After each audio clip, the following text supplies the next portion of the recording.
Bom dia, irmãos. Cumprimento a todos com a graça e a paz. Nesta manhã vamos dar continuidade ao estudo iniciado pelo presbítero Reginaldo domingo passado sobre a questão que se pergunta: a igreja é minha? Domingo passado, o presbítero Reginaldo discorreu sobre grupos, distensões, facções que podem e não deveriam existir nas igrejas, e resgatando como texto central a carta de Paulo aos Coríntios, que está lá em 1 Coríntios, capítulo 1, versículo 10 a 17, onde Paulo vai discorrer o que estava acontecendo na igreja de Coríntios, onde grupos se dividiam para ser de Paulo, de Pedro ou de Apolo, dependendo da sua simpatia. E nessa manhã o texto central continua o mesmo, só que nós vamos refletir. No ano passado foi refletido a característica ou a condição do membro da igreja que simpatiza com este ou com aquele e acredita ser deste ou daquele grupo. E nesta manhã nós vamos refletir sobre a condição do líder, quando o líder pode estimular essas questões, essas divisões na igreja, ou até mesmo quando o membro procura difundir a ideia de divisões na igreja. E o texto, como eu disse, é o mesmo, e eu gostaria de destacar o que está lá no versículo 7, que diz assim: porque Cristo enviou-me não para batizar, mas para evangelizar, não em sabedoria de palavras, para que a cruz de Cristo se não faça vã. Perdão, não é versículo 7, é versículo 17, a parte B deste versículo. E eu gostaria de registrar ou ressaltar esse período que diz assim: não em sabedoria de palavras. Isso tanto serve para o membro comum quanto para o líder, seja ele diácono, seja ele presbítero, seja ele pastor, seja ele líder de algum ministério.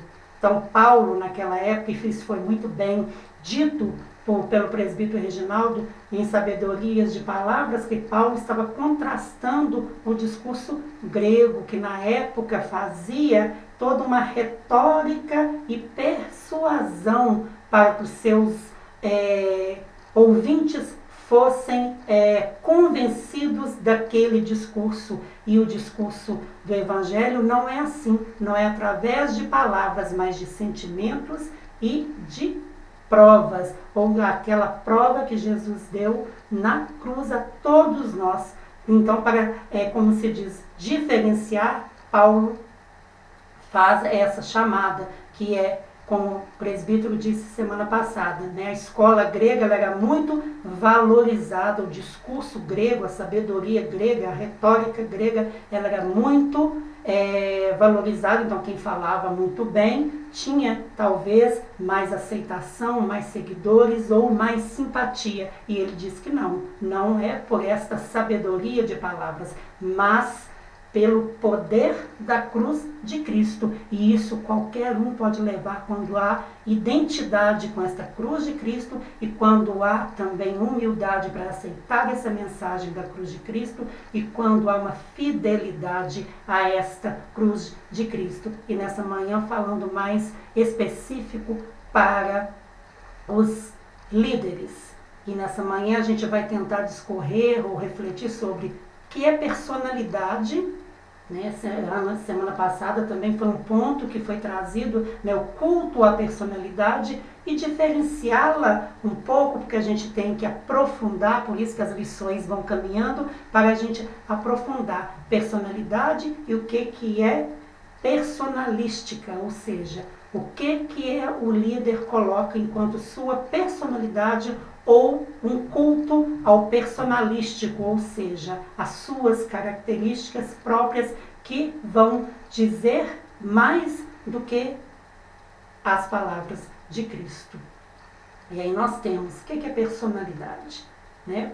É um conjunto de qualidades que define a individualidade de uma pessoa. E todos nós que somos, né, pessoas, vamos dizer assim, Nós temos nossa personalidade, nós temos nossas características, nós temos nossa forma de agir, pensar, de gostar, e isso faz parte deste conjunto que vai dizer sobre a nossa personalidade. E é natural que quando nós desenvolvamos alguma atividade, alguma ação, nós carregamos também a nossa personalidade para o desenvolvimento dessas ações. Uma pessoa que ela é organizada, geralmente quando ela está à frente, essa característica dela, essa marca, logo se nota pela organização. Uma pessoa que ela é muito metódica, né, que age através de métodos, né, tem os métodos próprios para poder fazer isto ou aquilo, também carrega em si ou carrega consigo quando ele está à frente de qualquer atividade que vai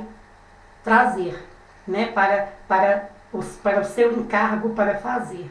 Agora, o personalismo que é perigoso é quando a pessoa superlativiza tanto a sua personalidade que tudo tem que ser da forma como ela quer ou como ela acredita, porque aí as coisas têm que atender a uma demanda, a um desejo, a uma necessidade pessoal e psicológica dela. Aí que a gente vai dizer que há um culto ao personalístico. A pessoa ela não consegue separar o que é seu, pessoal, e aquilo que precisa fazer. Muitas vezes a gente agregar aquilo que a gente tem de bom, as nossas qualidades pessoais, é muito bom para as atividades que nós vamos fazer ou a liderança que nós vamos exercer. Mas a gente tem que tomar cuidado para que isso não passe a ser um culto a mim. É do jeito que eu gosto, é do jeito que eu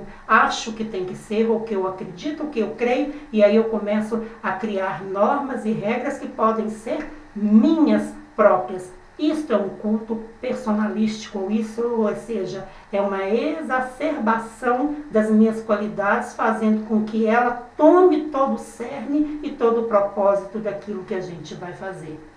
E nós podemos perceber isso em lideranças. Se na lição passada apontava que os liderados ou os membros podem ter esta ou aquela simpatia e até mesmo às vezes desfazer de outro que ele não tenha simpatia, ou seja, aí eu vou na igreja só quando Pedro vai pregar, eu só vou na igreja quando Paulo for falar, eu só vou na igreja quando Apolo vai discorrer. Essa parte não está correta, a atitude do membro da igreja ou do liderado, vamos dizer assim. Mas os líderes também têm que tomar muito cuidado para não incorrer nestes cultos à sua personalidade. E o que nós vemos na atualidade? Nas igrejas shows ou naquelas que têm muita assistência, muitas vezes a gente vê um culto a um pastor, é um pastor personalístico, é um pastor personalista, ou seja, eu estou indo naquela igreja porque eu só posso ouvir, ou eu só gosto de ouvir, ou só tem, Deus só tem a falar na minha vida se for proferida pela boca deste ou daquele pastor. E a gente vê isso com muita facilidade quando a gente vai olhar na atualidade das igrejas, principalmente nas igrejas que eu chamo show, porque sempre estão muito cheias, tem muitos eventos, é um cardápio muito rico e muito prazeroso para quem vai. Mas aí a gente tem que tomar cuidado. Eu estou indo lá para buscar, sim, a fala, a voz de Deus através do Espírito Santo, ou eu estou indo atrás de palavras bonitas e bem articuladas de um pastor? Não estou dizendo, talvez a gente não sabe julgar. Eu não estou fazendo juízo de valor e nem julgando este ou aquele, ou esta ou aquela forma de organizar. Eu estou só balizando que as pessoas têm que tomar cuidado de que elas estão indo buscar, e os pastores também tomar cuidado se elas não estão, até mesmo sem querer, fomentando essa característica que pode prejudicar a igreja.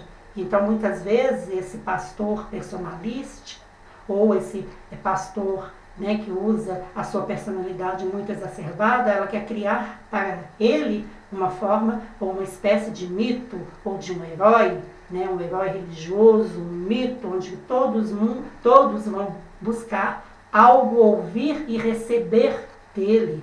E isso pode acontecer nesta, naquela ou na outra denominação, de uma forma bem mais comum do que nós possamos imaginar. Então, esse pastor, às vezes, ele impõe a sua característica pessoal a tudo que vai fazer, porque ele congrega ou julga para si que ele tem autoridade máxima religiosa, e aí ele pode colocar a autoridade fundamentada na personalidade pessoal dele. Eu não estou dizendo que ele não tem autoridade sobre as nossas vidas ou sobre as vidas dos membros da igreja. Sim, ele tem, mas muitas vezes o pastor ele procura, né, esse pastor que pode se enxergar como um mito, como um herói, como alguém que está acima de todos, e aí ele pode exacerbar a sua personalidade, querendo que tudo seja para atender a sua personalidade, né? E aí ele vai fazer com que a característica seja mais para agradá-lo, vamos dizer assim. Né? Não estou dizendo que ele não tem autoridade em nossas vidas. Sim, ele tem, mas às vezes a forma como ele faz as coisas vão parecer que mais está indo de encontro ao seu desejo pessoal ou aquilo que se deve fazer para liderar a igreja de Cristo, como Cristo falou, pelo poder da cruz.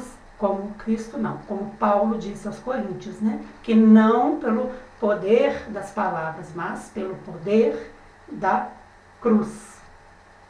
Outra característica que nós podemos encontrar muito grande nas igrejas, não só diz com relação ao pastor. Talvez o pastor é a vitrine maior onde que todo mundo quer jogar uma pedra, né? Mas a gente tem que pensar que muitas vezes nós temos membros da igreja que vamos dizer, assim, entre aspas, que se julgam os donos da igreja, né? São líderes que podem ser nomeados ou eleitos, mas que pensam que porque sua nomeação ou sua eleição os delegaram como senhores da igreja. E então, muitos membros também podem trazer com isso, podem trazer essa característica para as suas vidas. E aí eles vão pensar que tudo tem que ser feito de acordo com o que ele imagina, do jeito que ele acha, a organização tem que ser da forma como ele pensa também, está trazendo para si o quê? Um culto, uma exacerbação da sua personalidade, das suas características, daquilo que ele é enquanto indivíduo, e ele traz. E quando a gente vai para a liderança, muitas vezes a gente tem que pensar, a gente tem que balizar, a gente tem que refletir tudo o que a gente vai fazer para ver se é o correto dentro deste contexto. Aí a gente tem que pensar sempre no que eu penso, mas é aquilo que Deus determina. E aí a gente achar o meio caminho. Este é o grande desafio para se liderar, para estar à frente. Esta forma. Então a gente tem que ter muito cuidado que também como membros, como líderes, né, mesmo não sendo pastores, a gente pode tender ou sentir um desejo de colocar os interesses pessoais acima dos interesses, né, do reino. Eu lembro da minha mãe falar que ela frequentava uma igreja que tinha uma senhora lá que a vontade dela era muito grande de ser presidente da SAF. Né? Na época se chamava SAF, não era Ministério de Mulheres, como algumas igrejas denominam SAF, só que ela fazia tudo para ruir com o ministério da sua irmã, né, da sua irmã em fé, né, da sua, como se diz ali, que congrega na mesma igreja. Então, quer dizer, ela fazia de tudo para, vamos dizer, eu não gostaria de usar a palavra sabotar, que é muito feio, mas ela fazia tudo assim para colocar defeito na administração, né, de uma irmã, em vez de ajudar. Para quê? Para que o cargo talvez viesse para o colo dela, vamos dizer assim. Agora, por que ela queria ser, isso aí eu não sei, né? Porque ela via, né, essa tendência, né, de ser presidente da SAF na vida dela, o que isso trazia, o que isso falava à vida dela. Isso daí eu não sei dizer, mas, né, me foi contado essa história, então a gente tem que ter muito cuidado, que muitas vezes a gente está numa condição de liderado, a gente tem que ajudar, torcer para que dê a liderança, dê tudo certo. É lógico, que tiver alguma coisa errada, que tiver alguma coisa falha, isso é avaliação, mas aí a gente tem que saber como fazer esta avaliação de maneira cautelosa, de maneira adulta, né, de maneira centrada, de maneira a não falar da pessoa, mas sim do processo, o que está acontecendo, o que poderia melhorar. É a avaliação construtiva, que é aquilo, olha, até aqui isto deu certo, mas isso aqui não, talvez como sugestão eu apresento essa mudança aqui para que todos nós possamos caminhar, trilhar juntos para o bem comum. Isso é uma avaliação produtiva, é uma avaliação crítica, mas o quê? Que traz frutos. E nunca colocar o defeito na pessoa, nas características que a pessoa tem.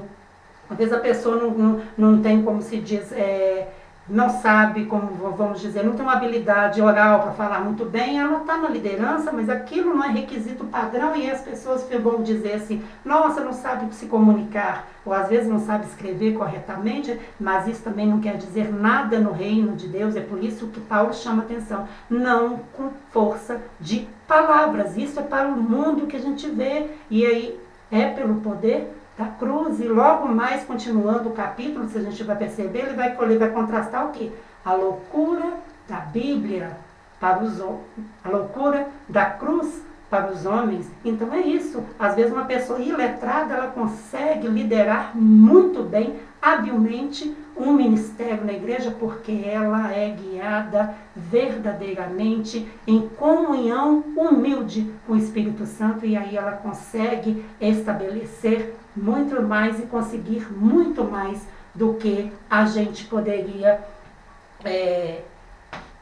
que um outro que tem talvez habilidades técnicas, mas não tem essa comunhão. Então por isso que Paulo chama a atenção, não é pela sabedoria das palavras, mas é pelo poder, o milagre, a ação da cruz, ou a ação de Cristo te ajudando na liderança. Então, por isso que não existe nem este, nem aquele que é melhor e pode se julgar, porque hoje eu posso ser líder, amanhã ser liderado, e eu tenho que zelar para que dê tudo certo e ajudar. Não é pactuar ou compactuar com erros, ou desvios doutrinários, ou qualquer coisa nesse sentido. Não, mas é saber pontuar, saber falar, saber, como se diz, mostrar aquilo que está, assim, vamos dizer, não suficientemente bom, para que a gente possa melhorar dia a dia. Isso que quer dizer comunhão dos santos também, nós todos somos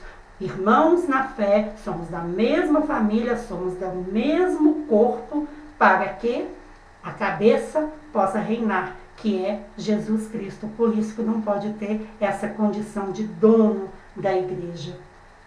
Outra característica que pode surgir nas igrejas, principalmente nas igrejas que têm eleição, como a nossa presbiteriana, que são mandatos eletivos, vamos dizer assim, é ter facções quando se vai eleger presbítero, diácono, ou até mesmo nas sociedades internas, quando vai eleger, né, o seu líder. Pode ser visível, né, grupos, ter simpatia por este ou aquele, ou mais apreço, não vou dizer mais apreço, mas mais simpatia por este e aquele. Isso é normal, natural do ser humano. O que a gente não pode é antipatizar o outro só porque eu tenho simpatia com o outro. Em toda eleição eu vou votar consciente naquele que eu julgo que está mais preparado e naquelas condições pode fazer um melhor trabalho e vai me representar. Lembrando que a nossa igreja, ela tem eleição porque ela vai pelo viés da representação. Nós elegemos alguém que vai me representar. Então, por isso que essa questão de facções ou de torcidas, muitas vezes podem prejudicar o corpo, porque aí os membros ficam divididos e o corpo não pode ser dividido. Lembra a analogia que Paulo também fala pelo corpo, que todo mundo é importante, a mão é importante, o pé é importante, o olho é importante, o ouvido é importante, porque ninguém vive sem o outro. Então, desta maneira, nós temos que pensar que o corpo não pode se dividir. Se eu divido o corpo, eu estou fazendo o que com o corpo? Eu estou esquartejando, eu estou destruindo este corpo. E não, ele tem que estar unido. Então, e também aquela pessoa que é eleita, ela não pode pensar que ela vai defender interesses próprios ou específicos de um setor da igreja. A gente não pode pensar, vou eleger o Sandro porque o Sandro vai defender um interesse específico da igreja. Não, nós temos que amadurecer. A pessoa que quando ela é eleita, vamos dizer no nosso caso, presbiteriano, ela é eleita para que ela defenda os direitos de toda a igreja, inclusive de quem não votou nela. E ela vai defender esses interesses em submissão a Cristo, zelando pela unidade, preceitos e doutrina. A gente pode ter afinidade mais ou menos, sim, é algo natural, intrínseco ao ser humano. Mas a gente só não pode deixar que isso prejudique e transforme em inimizade. A gente tem que saber separar as coisas. Eu lembro da minha primeira eleição como presbítero. Eu lembro que tinha uma pessoa que ela estava sentada no banco da frente, estava eu, minha mãe e minha irmã sentada, ela não disfarçou nem um pouco para falar com não sei quem, que não sabia em quem votar, talvez estava pedindo orientação ou uma indicação, ela falou, vota no Sandro não, vota nesse fulano, Sandro não está com nada. Quer dizer, ela não foi nem elegante, porque nós estávamos sentados no banco de trás, quer dizer, ela não foi elegante com os irmãos da fé dela.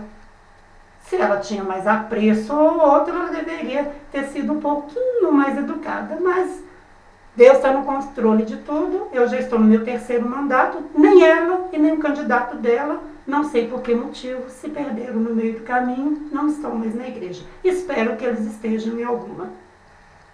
E aí a gente tem que pensar que para fazer isto, a gente tem que estar pronto para representar a igreja. E como eu disse, em submissão em Cristo, zelando pela unidade, preceitos e doutrina e fidelidade ao Senhor.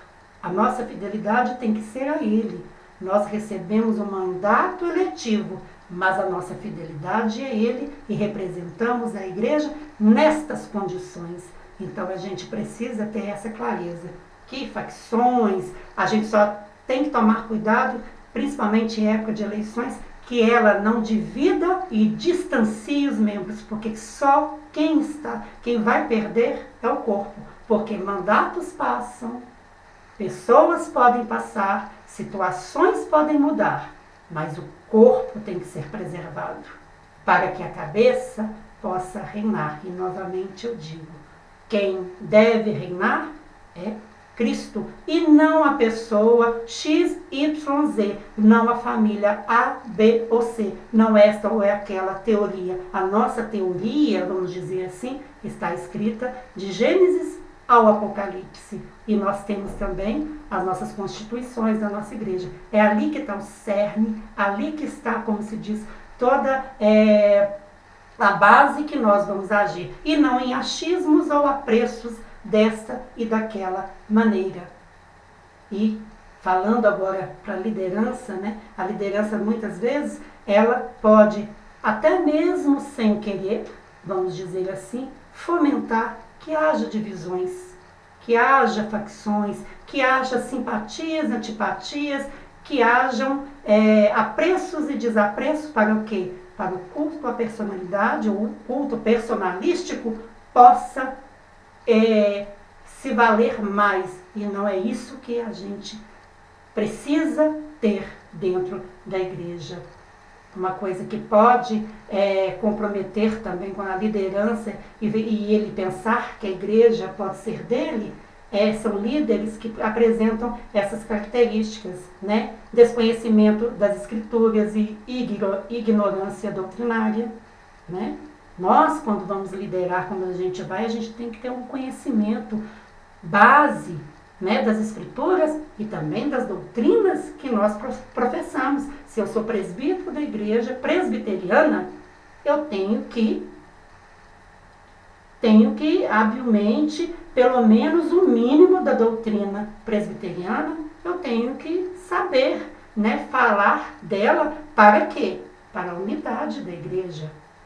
Eu tenho que conhecer para quê? Para que eu não possa tropeçar e fazer com que alguém, membro da igreja, também tropece. Então tem que ter esse conhecimento, tem que ter conhecimento, mesmo que seja assim, não muito denso, mas eu tenho que ter esse conhecimento da doutrina e também da doutrina, tanto da escritura quanto da doutrina da igreja que eu estou à frente como líder. Outra questão que também líder pode fomentar um culto à sua personalidade e abraçar a igreja como sendo um bem particular dele, aquele líder que não gosta de prestação de contas. Por que a nossa igreja tem assembleia no final do ano para a gente prestar contas daquilo que a gente fez durante o ano, até, né, de todo, na frente, na liderança de algum ministério? Exatamente para a gente poder mostrar, prestar conta. Olha, vocês me colocaram neste cargo, na liderança deste ministério, e com a ajuda de vocês foi possível fazer esta e aquela outra ação. E tem líder que não gosta de prestação de contas, não gosta de prestar conta a ninguém. Isso é ruim, porque todos nós um dia vamos prestar contas a Deus. Então, essas duas características podem muito contribuir para que um líder possa considerar que a igreja é o objeto de propriedade dela e instaurar, sem querer muitas vezes, sem, como se diz, perceber, né, que ele está fazendo um culto personalístico dentro da igreja. Seja esse líder pastor, seja esse líder um presbítero, um diácono, ou uma liderança de um ministério dentro dessa organização que temos. Então nós temos que tomar muito cuidado. Na lição passada falava o cuidado da pessoa ter simpatia, mais simpatia, menos simpatia por este ou por aquele, talvez pela sua forma de falar, pela sua personalidade. E hoje a lição está dentro, né, dessa perspectiva de que a gente poder julgar que a igreja é minha, está falando para o líder que ele tem que se policiar e não fomentar ou instaurar aquilo que é próprio seu, como uma característica que tem que ser, como se diz, exigida para todos ou todos segui-la. E é isso que nós temos que fazer, e com muito cuidado, guiados não pela força ou pela sabedoria de palavras retóricas bonitas, mas pela força da mensagem da cruz, para que o corpo, mesmo tendo diversas pessoas, diversas personalidades, diversas formas de agir, devido à sua característica pessoal, ela possa estar num todo, unido e caminhando junto, para que esse corpo esteja ajustado, para que o verdadeiro Senhor dela, uma verdadeira cabeça deste corpo, possa comandá-la como deve ser feita. Essas reflexões que gostaríamos de trazer aos irmãos quando a gente vai refletir sobre essa questão de dizer, né, ou de pensar, a igreja é minha. É muito natural nós falarmos, a igreja é minha como algo carinhoso, a minha igreja. Isso é diferente. Então o estudo aqui pontuou, não é essa forma carinhosa de, às vezes, a gente, né, se adonar das coisas de maneira assim carinhosa, que falam, né, a minha casa, a minha igreja, não. Mas é quando essa forma de carinhosa, realmente ela vai se resvalar para algo que vai ser de domínio e que vai prejudicar o cumprimento das ações que a igreja deva ter. Um grande abraço a todos e até a próxima lição.